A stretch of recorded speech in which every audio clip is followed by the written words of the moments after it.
This video was taken from our Live at 5 show over on Patreon. If you would like to come and join us on Patreon for all the exclusive videos and live shows every day, the link is in the description. Hi guys, Brian calling from Australia. Just a quick question for a Tuesday topic.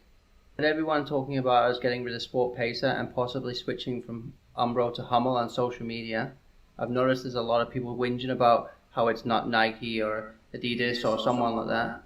My thoughts myself would be I'd rather be Hummel's flagship team and be everywhere on their advertising than just get a cookie cutter design from Nike and not get mentioned at all, because they've got so many bigger clubs that they'll be pushing and pushing and pushing. What do you guys think? So Brian obviously talking about like Hummel and the sponsorship deals.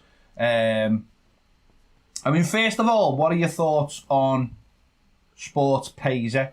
Obviously, we've ditched them. They've got 2 years left. We've ditched them.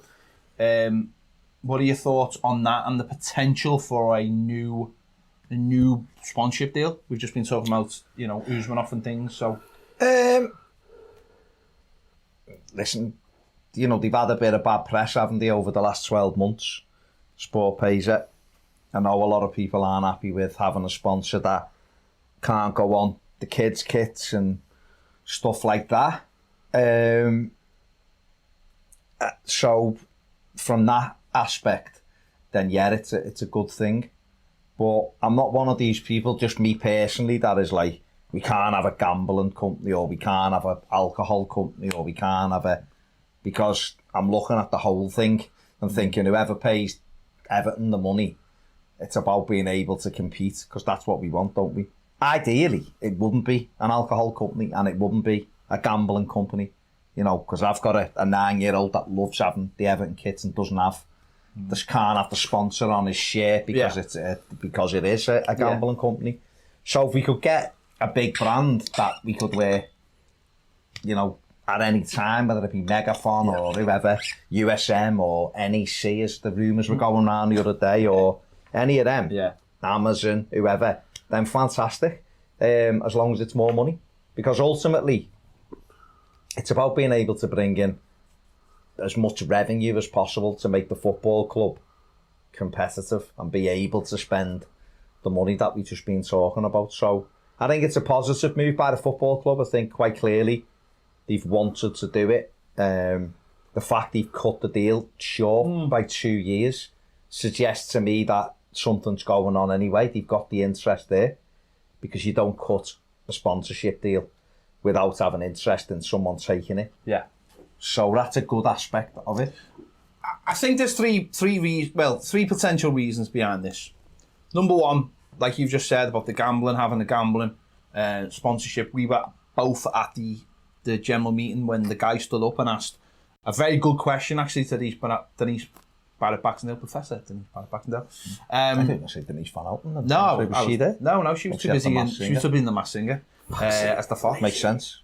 Take it off. Anyway, take what off? The mask. So and the rest. The views of Andy the Piv. So exactly the same as the views of Toffee TV. So straight away, you've got a problem there with the charity, and that's what was basically asked, the conflict of interest, and that's what she basically said that night. She'd rather not have a betting company because of the conflict of interest. So you've got that. You've got the issue that's come up with Sports Pacer in Kenya, where they were basically had their license taken off them. Which was seen as completely separate, but it obviously brought a lot of bad press. There's a lot of people out there who are trying to force football out of gambling now, out of the gambling sponsorship. Very much like anyone in the 80s have known that all major like snooker events, darts events, Formula One always had smoking. And it was seen as like cool, and then obviously as we've started getting more facts about smoking, that got banned, which has led to basically smoking being banned, which I have no problem with. And we're going the same way for betting in a way. I watched the programme this week. Very, very eye-opening about gambling on BBC One. It's on BBC Three on the iPlayer. Really, really good. I watched it after you told me to. Some really good ways of getting around it as well. Although you've got to watch a lot of tennis, which is the drawback, obviously. Tennis is not fixed, Wink. It wasn't fixed, but you can fix the gambling on it. But we'll say no more. We'll have a chat Tennis- about it later. tennis is Baz. fixed. Anyway, It is fixed. No way Djokovic beats him. Anyway, But anyway. And then the third one is that Everton may have seen or have been maybe tipped off about potential new sponsorship deals that are more in line with where the club wants to go And lucrative. and lucrative. RFA So that could mean because this has been said before, and I think John said this when he's come on, John Blaine, about like look at our sponsorship deals, and they're all a bit scattergun. Yeah. They're all a bit all over the place, where a lot of big companies tend to have like a vision, and this works into the sponsorship deals. So that could be part of it as well. And this gives us a lot of good opportunities now. We have the chance to split sponsorship deals, so we could have a kit sponsor, but we could also have a training kit sponsor, and straight away you get more revenue. And as we've been speaking about FFP, that will help with FFP. Yeah. We've already seen the Megaphone brand on the training gear on the arm this year. Now that could go slap bang in the middle, and any potential company comes in now, first thing Everton can say to them is no. We know what the value of our shirt is now, but that doesn't mean it's the value of the training gear. That's completely separate, and we've seen a lot of the big clubs do that anyway now. So that's something we've got to get into as well, is knowing that these things can be separated and we can still get our value for them. So moving forward, hopefully it's a well-known brand. That's what I hope, and we get exposure off that as well, whether it be through pre-season tours or whatever. I know everyone's like, it's going to be USM or it's going to be Megaphone. I hope it's not. I hope it's something different. I hope it's a good brand. I mean, we're seeing now as well. We've seen the expansion of brands now where Marcel brands. I'm not saying this would be what would happen to Everton, but now you're seeing like clubs like Liverpool and Arsenal having like the coffee brands, and they're getting in the adverts. You're seeing like clubs with like Emirates getting into their TV adverts. So the exposure's going both ways. Yeah. And I'd love to see that with Everton as well. I'm not saying it would happen straight away. You know, Nivea and all that nonsense, where they're using the football clubs to advertise the gear for TV. They're using it both ways. It's the exposure's working it both ways. And this is what Everton needs to get really savvy at. And I know we're not part of that thing at the moment, but with someone like Carlo Ancelotti, we can push our way into that because he's such a well-known face around the world. We've got to start using his brand to push our brand to bring in other brands. Or Brandon. There is a hell of a lot of branding. Yeah, I agree. All brands. Going back to what Brian's point was anyway with Hummel, if it is Hummel or if it's somebody else, if it's not Umbro, in terms of what Brian says, I completely agree. I'd rather be with a company like Umbro, or a company like Hummel, or a company, I don't know, like say it was Puma, where you are looked after, you are bespoke, you are getting not just good gear but good leisure stuff as well, and they really look after you, and there's a partnership, rather than going with someone like Adidas or Nike at our level, where, because I think Nike have only got 12, I think it's only 12 Sponsorship. executive executive brands, which is clubs that they everything's bespoke and they look after. So Liverpool are going to be one next year, which I think that makes them 11, and Leipzig are going to be 12 next season. So they get all.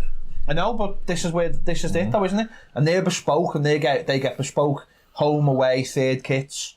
Leisure wear. Some of them get fourth kits, leisure wear, NFL wear. They bring some of their sports men and women from other brands into selling that. So LeBron James or anyone, tennis stars, whoever will come in and help push their gear because they come part of like their executive brands, so that they're all pushing in whatever direction. That wouldn't happen to us. We'd get off the peg. You know, look at someone like Leicester this season having Adidas. You know, they get like Sunday League kits. Yeah. Whereas Arsenal come in straight away and it's all bespoke because they are like one of their executive brands. So if it was Hummel, or it still continues to be Umbro, what I want it to continue being something where we get.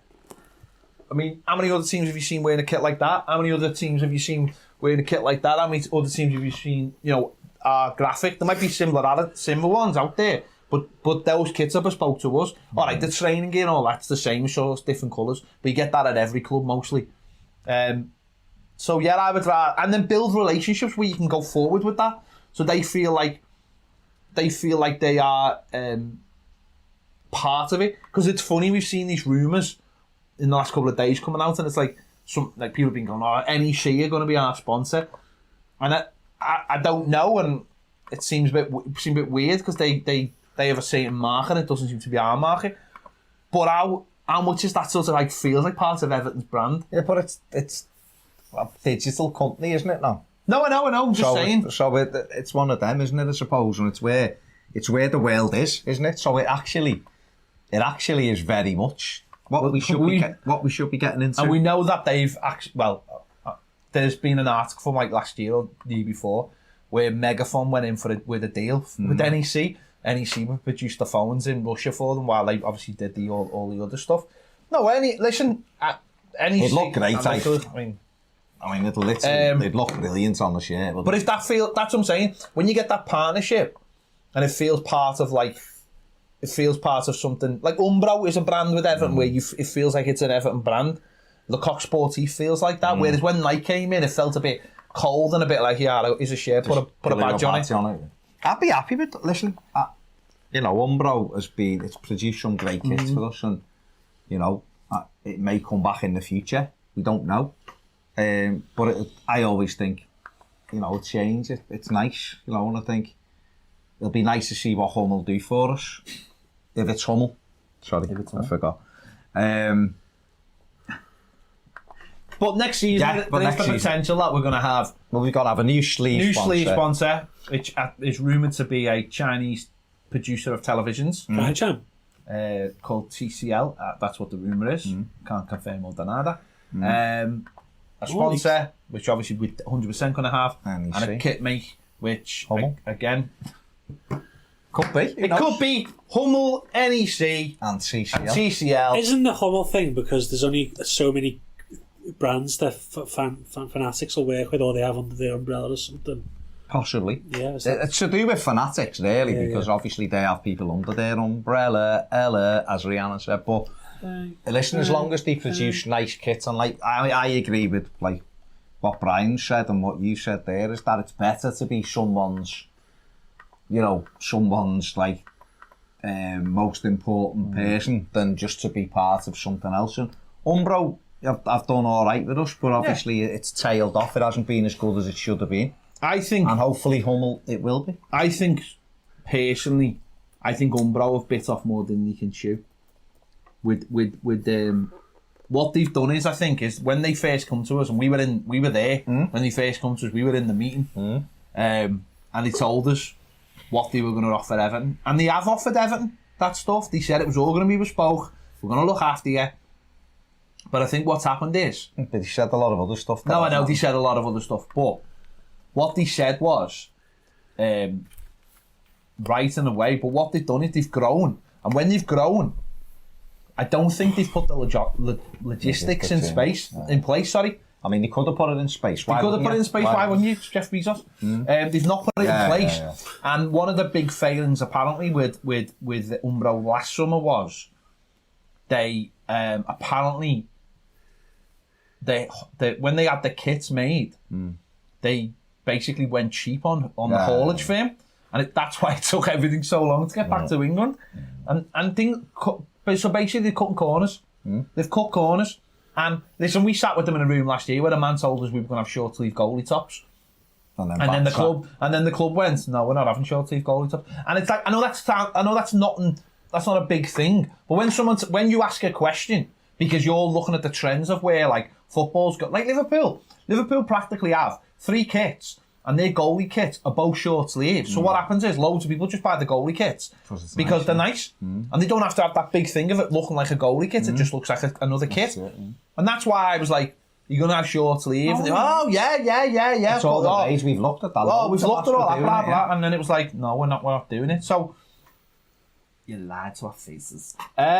James says, do you think we will take things to the next level with our new kit manufacturer, sleeve sponsor and shirt sponsor for next season as rumoured? Can't get much worse than sports Paisley. Well, there you go. We just answered that for you.